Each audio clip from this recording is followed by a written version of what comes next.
পাত্র চাই, পাত্র চাই, পাত্র চাই। ম্যাডামের জন্য পাত্র চাই। স্বামী মারা যাওয়ায় ম্যাডাম আবার বিয়ে করতে চায়। তবে একটাই শর্ত, ম্যাডাম অন্ধ ছেলেকে বিয়ে করবে।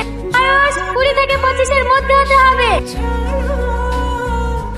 চোখ দুটো কানা কাটতে দিনি। ভালো সুকানা করবি কেন রে? শুনতে পারলেন অন্ধ স্বামী চাই। তোর মতো মাল কত আছে যারা আগে থেকেই কানা। তুই এখানে কি প্লেস পাবি নাকি? শুধু শুধু চোখ দুটি হারাবি।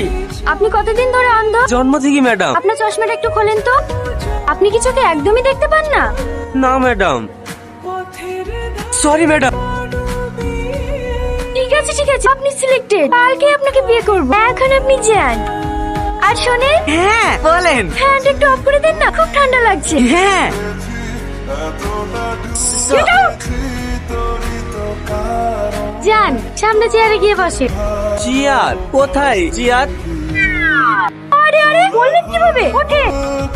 কি জানি পায়ের নিচে কিছু পড়েছিল মনে হয়।